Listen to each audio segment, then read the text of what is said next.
तो दोस्तों कैसे हैं आप सब। दोस्तों आज की इस वीडियो में आप सभी का बहुत बहुत स्वागत है। दोस्तों हिंदू मैरिज एक्ट यानी हिंदू विवाह अधिनियम 1955 की धारा 13B के बारे में आज हम बात करने वाले हैं। तो हिंदू मैरिज एक्ट 1955 में डाइवोर्स, जुडिशियल सेपरेशन और मैरिज को वॉइड डिक्लेयर कराने की सुविधा दी गई हुई थी। लेकिन इस एक्ट में डाइवोर्स लेना इतना आसान नहीं था, क्योंकि इस एक्ट के अनुसार डाइवोर्स फाइल करने के लिए 3 साल की समय सीमा तय थी। लेकिन इस एक्ट में बाद में संशोधन किया गया, जिसके बाद 13B एक नई धारा जोड़ी गई, जिसके अनुसार हस्बैंड और वाइफ आपसी सहमति से, म्यूचुअल कंसेंट से शादी के 1 वर्ष के बाद में अगर उनके बीच में किसी तरह की अनबन है या वे अलग रह रहे हैं, तो 1 वर्ष के बाद में वे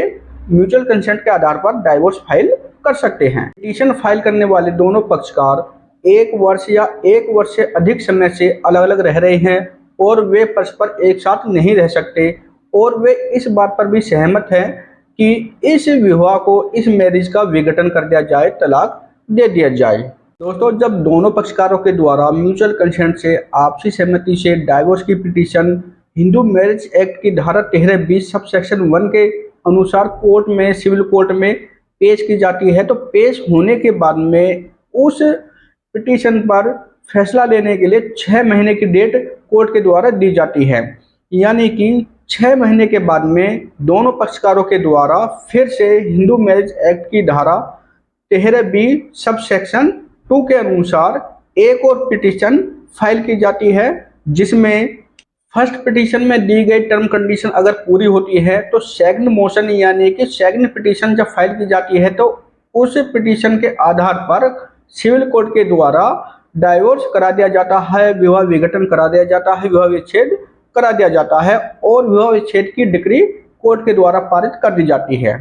इलाहाबाद हाई कोर्ट ने इंदिरावल वर्सेस राधेरमन के एक मामले में अपना मत व्यक्त किया है कि आपसी सहमति के आधार पर डाइवोर्स की डिक्री प्राप्त करने वाले पक्षकारों को कोई भी अन्य आधार दिखाने की आवश्यकता नहीं है, बशर्ते कोर्ट को यह देखना है कि आपसी सहमति जो है, जो भी म्यूचुअल कंसेंट प्राप्त की गई है किसी भी पक्षकार की, वो किसी कॉन्स्पिरेसी का परिणाम तो नहीं है, या किसी कॉन्स्पिरेसी के आधार पर किसी एक पक्षकार के द्वारा अपनी सहमति तो प्रदान नहीं की गई है। अगर इस प्रकार का मामला है, इस प्रकार की कॉन्स्पिरेसी की जाती है, ऐसे मामले में कोर्ट के द्वारा किसी भी प्रकार की कोई विवाह विच्छेद यानी कि डाइवोर्स की डिक्री पारित नहीं की जा सकती। आज की वीडियो कैसी लगी आपको, आप हमारे कमेंट बॉक्स में जरूर बताइए, और ऐसे ही लीगल जानकारी के लिए आप हमारे चैनल को लाइक, सब्सक्राइब जरूर करिए। धन्यवाद।